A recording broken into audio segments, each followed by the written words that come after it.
it's true. Oh yeah, there's recording in progress. Here we go. Yeah, we have quite a relationship built up over the past years, and it was a great journey. And hopefully I can give some worthwhile information during my presentation, which is exactly on that journey and what we learned from it and what we felt are benefits today and for the future. But as well, talking about some of the challenges we encountered in progressing through that development of our TBMS. So I shared my presentation with all of you, and good afternoon to the whole crowd as well from my side, sure. And I hope that you can now see my presentation, the first slide. Yes, we can see it. Perfect, great. If there's any disturbances during the presentation, please let me know. Okay, exactly. I mean, Andre just introduced it. I would basically talk about our journey, the Diction journey on the TBMS and how we developed it. And I jump into to my presentation, but it doesn't want to go to the next slide. Now it goes to the next slide. And before I do that, I just put another few words on Diction, but very shortly. 20 years in the translation business. I'm 8 years now in the translation business, but the company 20 years, founded in 2004. We have 50 language specialists working for our clients and working in teams as well to develop solutions and not only language services. That is the main 2 points. And we are active in Switzerland and Liechtenstein. These are our 2 main markets. We were founded here, we grew here, and we are mainly working for clients within those 2 markets. In terms of the areas where we focus and where we specialize is the marketing and PR, where we really initially came from. Then developed as well 10 years ago, approximately, we developed a vast service arrangement as well in finance translations and everything that is adjacent to that area. And then as well, 5 years ago, we set up another focus area where we do law and legal translations. So that should be it on Diction. I want to definitely go into the TBMS. And the agenda that I thought would be meaningful is to talk a little bit about the decision that we took some years ago, 8 years ago, then give you an overview of the milestones. You know, what did we do and how did we develop our TBMS and all the parts that we have today. Then agile software development from our perspective, we look into that, managing the roadmap and how we do that together with Lingo Systems. Our major learnings as the customer side, working together with software developers from Andre's team.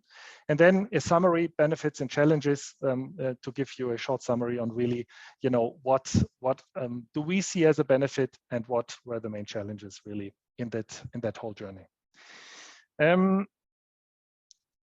It's weird. It always takes a while until it changes. No, it changes. Here we go. The decision make or buy, if some of you are within that call today to really say, hey, perhaps there's some new information for me, I'm exactly in that process of taking my decision.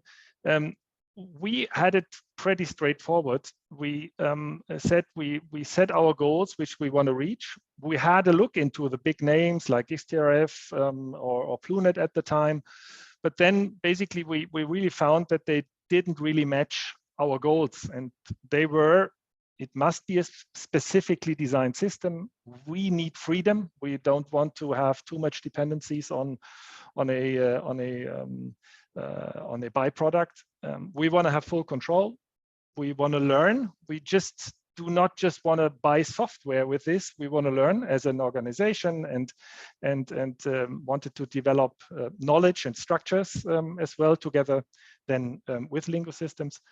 And we wanted to bring that agile idea as well, kind of, not in every area, but this agility to our our company. We were at the time we were a language service provider with just one person in the infrastructure team, so ICT infrastructure team.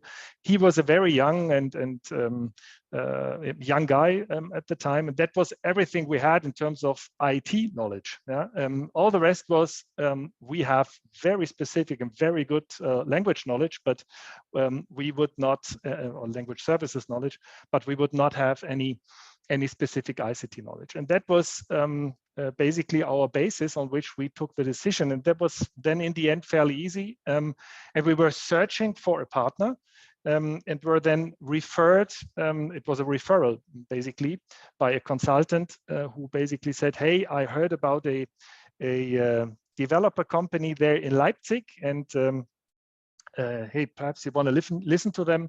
And then we basically talked to them and told them what we want to do, what we want to reach. And they really, yeah, they did well, presented what they would do, how would agile software development look like, and how would a project like this look like. And that was basically the beginning of what André said in the introduction 8 years ago.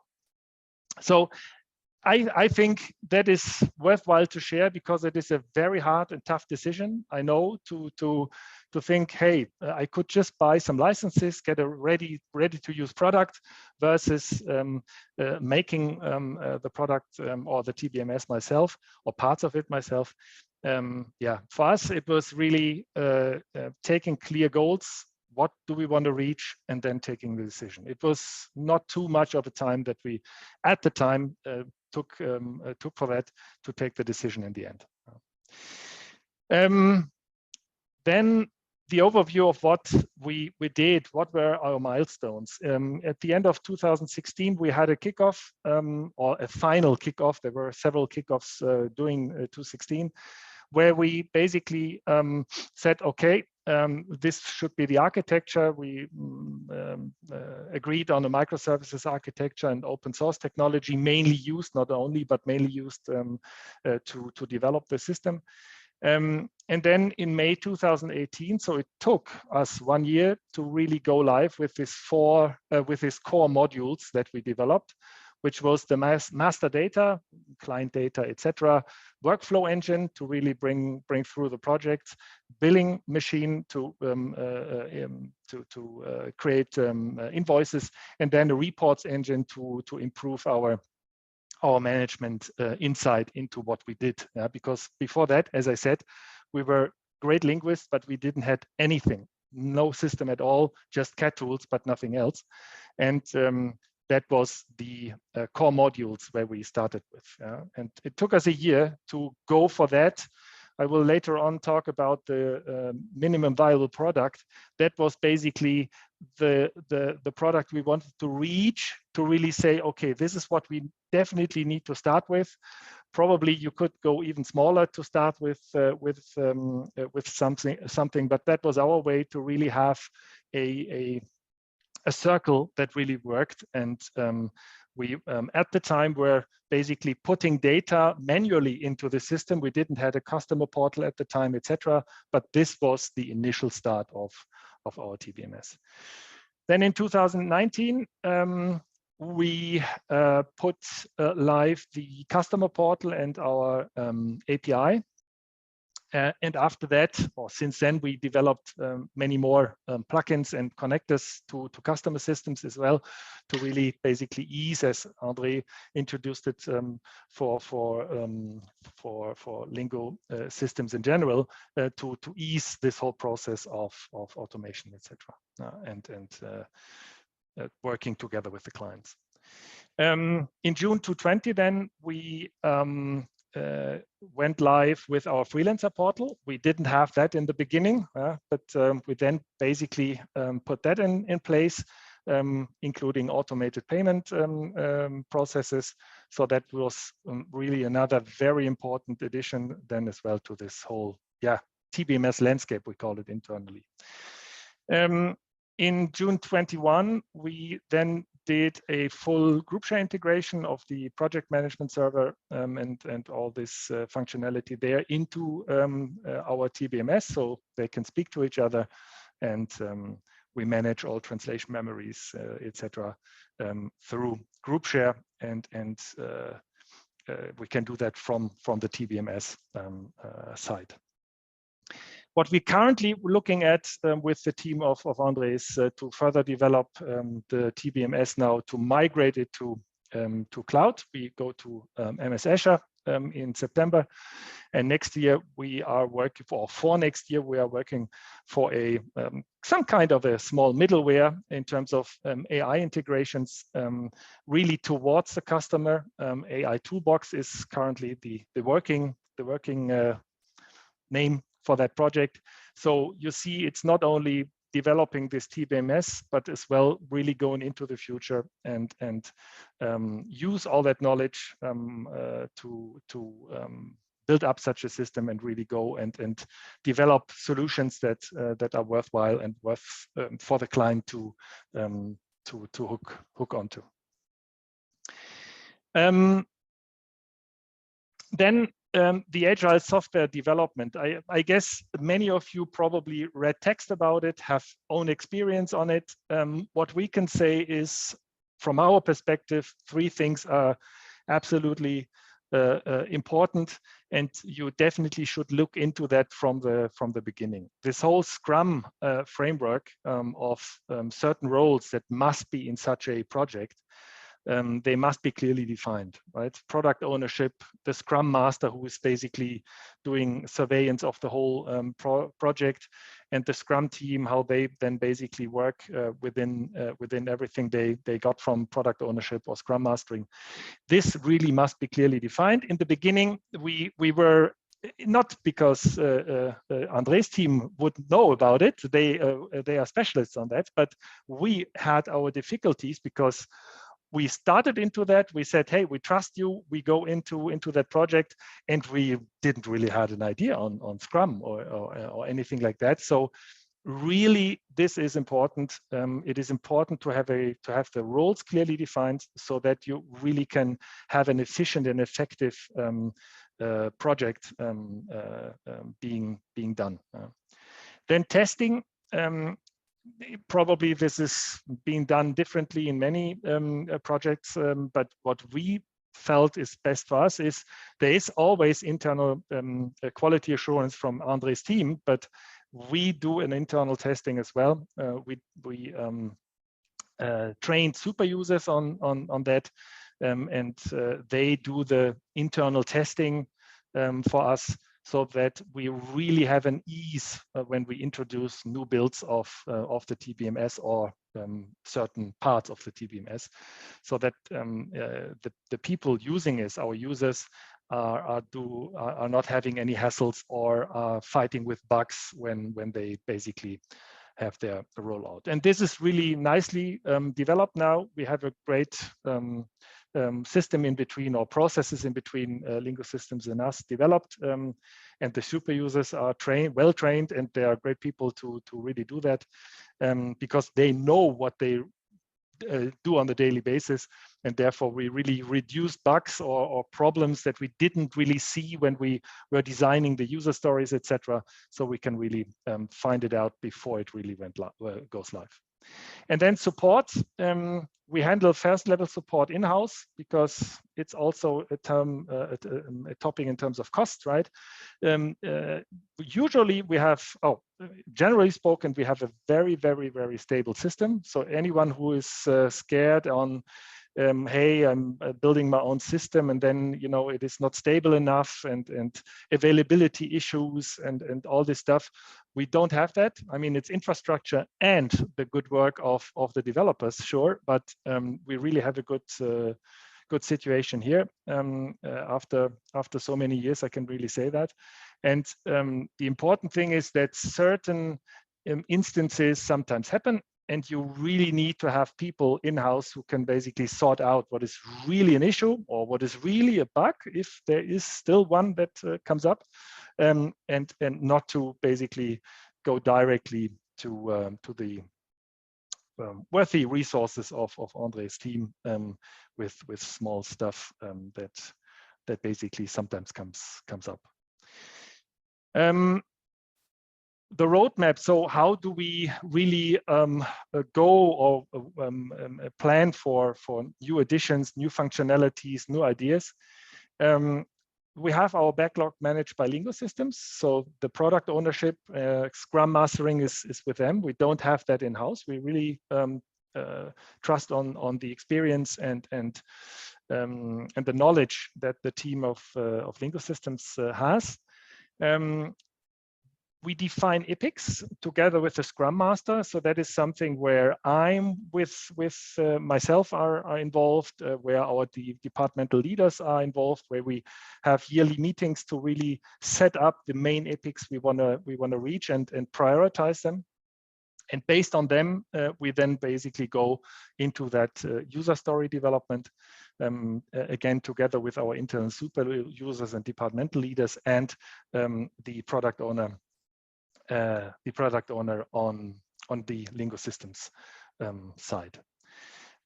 We do the development within bi-weekly sprints.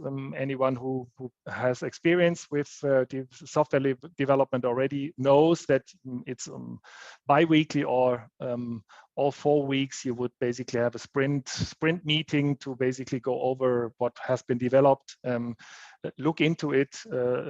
Are there bugs? Is it as you described? Is the result really bringing what the user story design meant it should bring?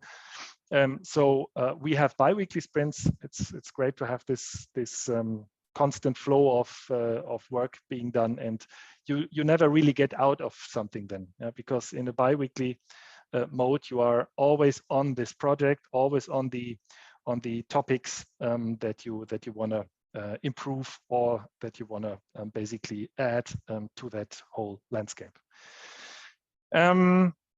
Then the new builds, usually bi-monthly or quarterly, because sometimes we say, hey, we do that, we do those sprints, and then either we finalize epics and really bring this epic out and do that then on a quarterly rhythm or something, or we have smaller topics where we can directly roll out stories without waiting for other ones, with no interdependencies, etc.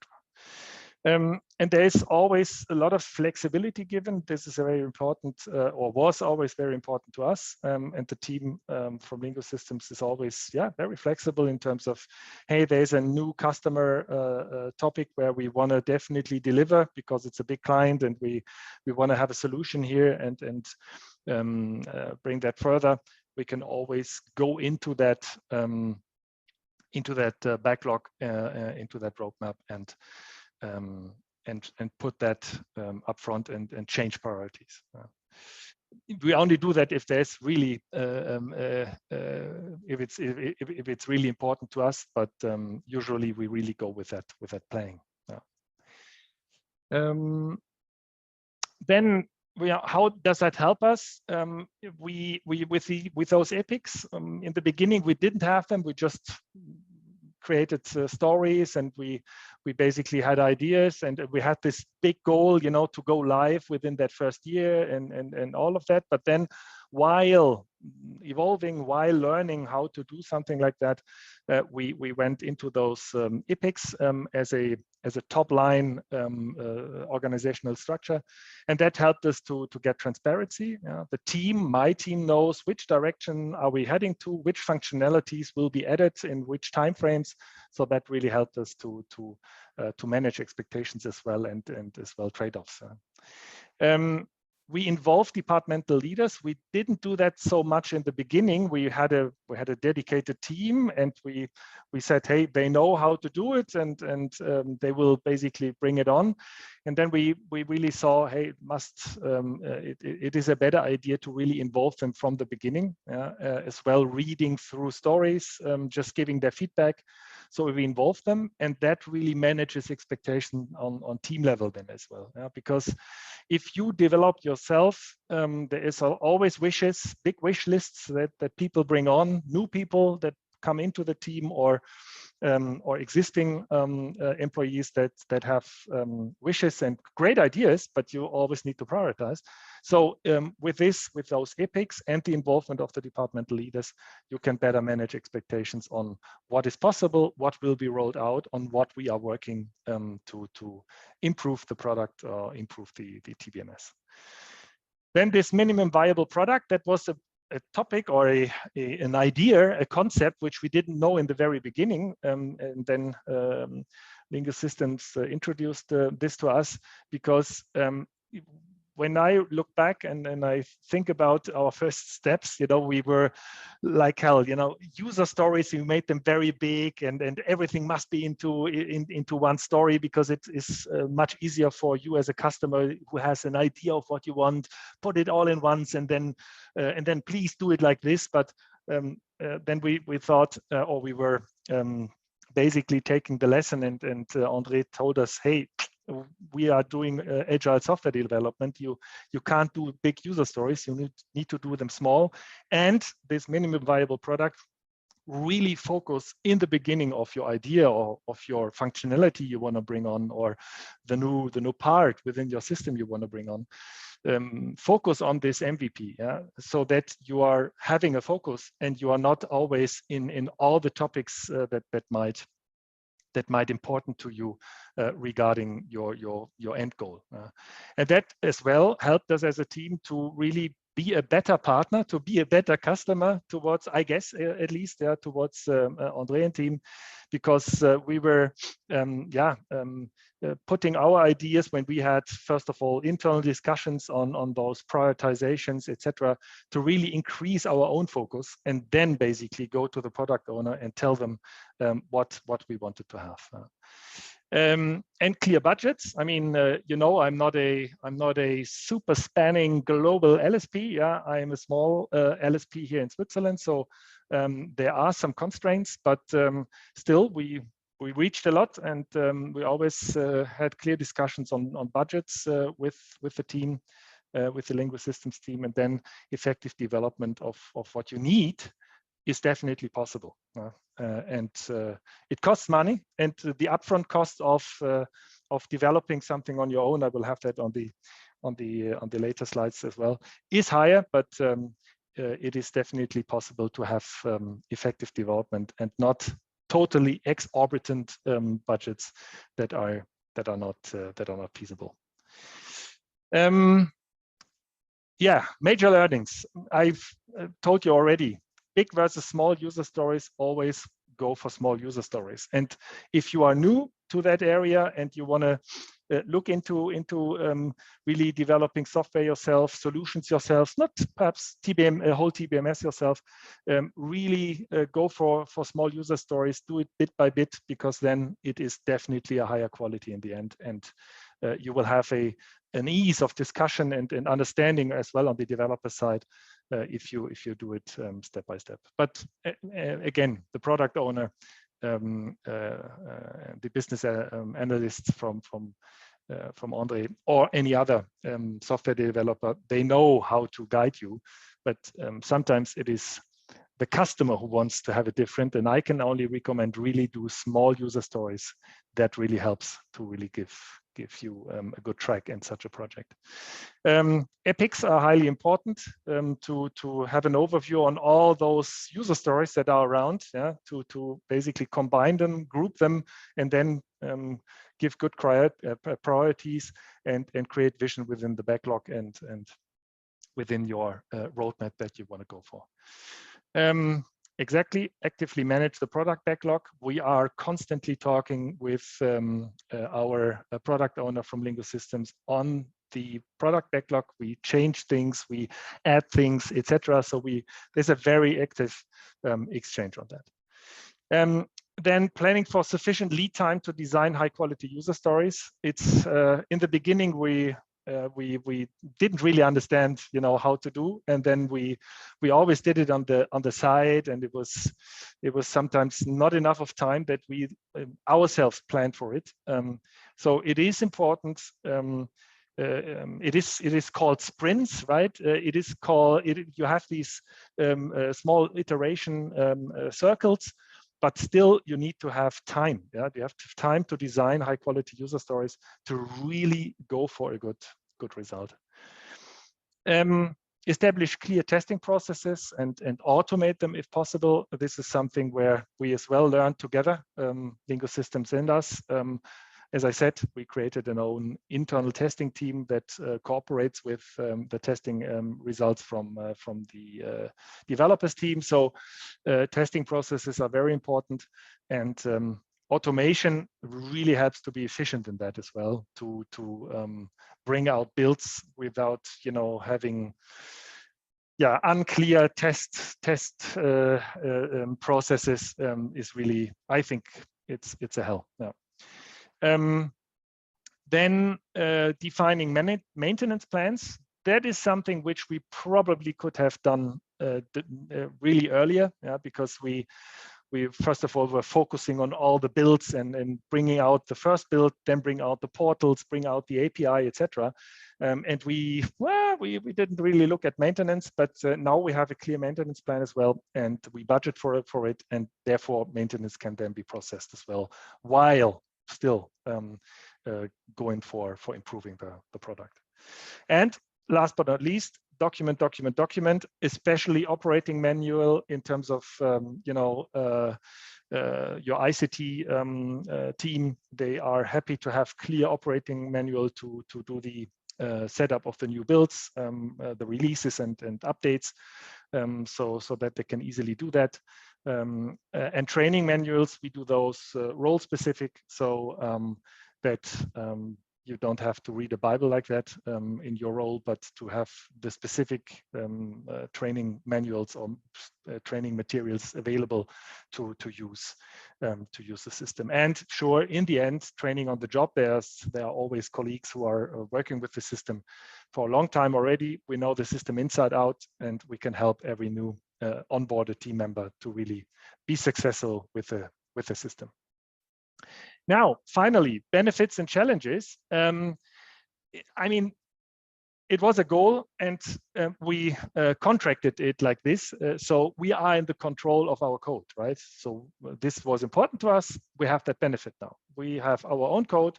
We can do with it whatever we want. What we definitely must say, if I look back 8 or 9 years back, we underestimated total costs. That's clear. The upfront costs are higher. I guess that is clear to everyone in this call, that if you would go for a byproduct, the upfront cost would be lower. But it didn't matter to us that we would have higher costs, but we clearly underestimated them. That must be said. We created professional tech partnerships due to our work that we have with Lingo Systems. We also basically started to work with other developers that are now cooperating as well in certain projects on us with the team from Andre. And this whole infrastructure, this whole community that we created, we probably wouldn't have that if we would have just bought a product like Xteref, etc. The important or one of the challenges on that end was as well senior management, even myself or other members from my senior management team. There is more senior management involvement necessary than you would do if you would get a byproduct, right? Because you buy licenses, you have a clear contract on onboarding, training of the new people, on how to configure, etc. You do all of that. Afterwards, it runs, and then that's it. And you will have the departmental leaders who are dealing with the pros and cons of such a product. If you spend a lot of money, if you have really this deep dive into your own company and your own processes, you will have more senior management involvement being necessary to understand what's happening there, to support your team, to take decisions.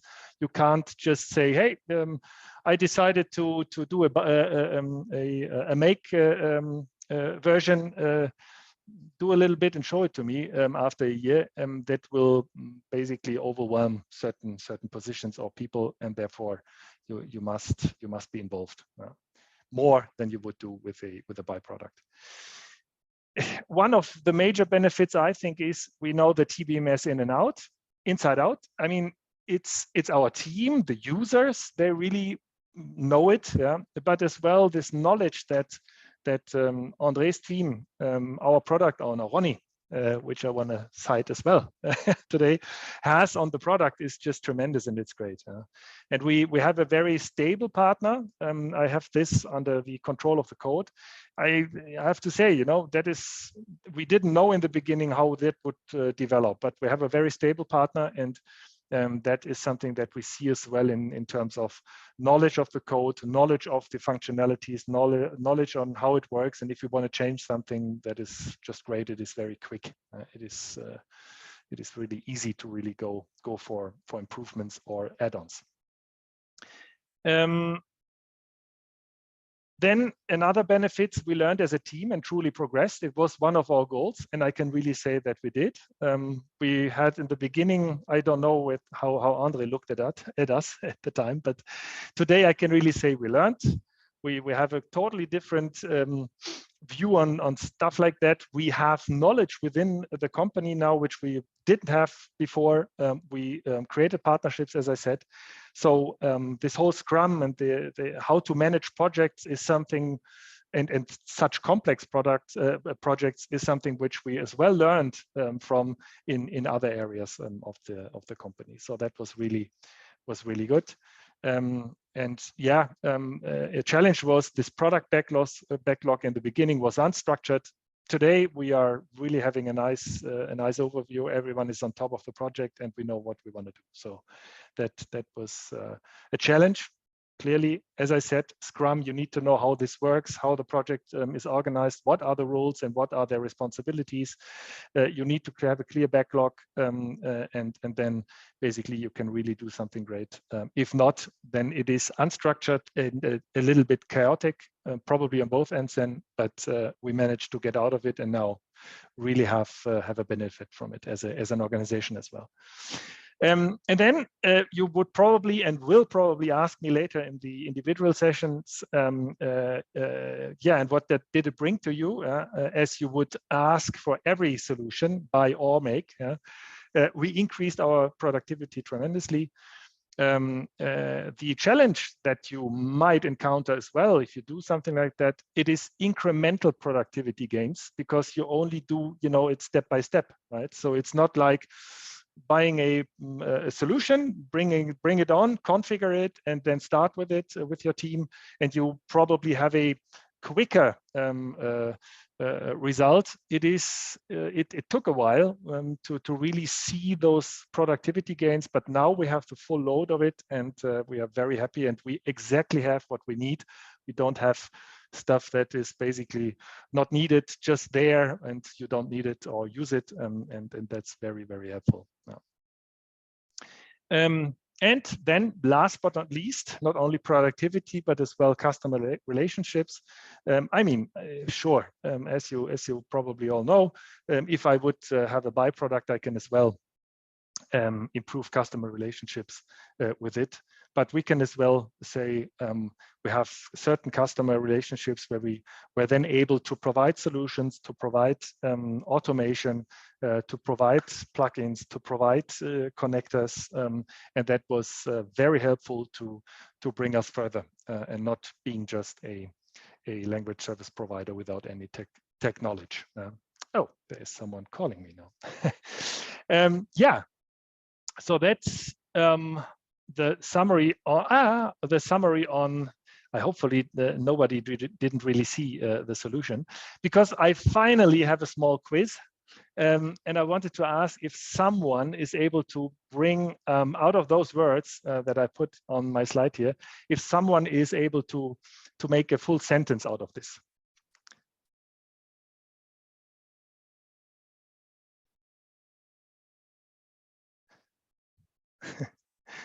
someone taking the chance. Give us a minute. Sure. I mean, we are all language specialists. There must be someone delivering one sentence. Can I try? TBS Yeah, sure, please development try. is a marathon running sprints. Excuse me? What did I said what Klaus wrote. Sorry, Adi. can you repeat? I didn't understand acoustically. TBS is a development. TBS development is a marathon running sprints. Here we go. But Valeria also got that on the chat about the same time, the same as great, James. great. Yeah, this is what I just say about what our journey is. You know, sprints, don't take it literally, because it is not a sprint. It is a marathon that you really need to be well prepared for, to really have a clear idea of what you want to do and have a great partner. That is really important. That helps you to go through such a journey. Yeah, that would be it. And if there are questions, as André and team introduced in the beginning, I'm open for those later on in those question rooms.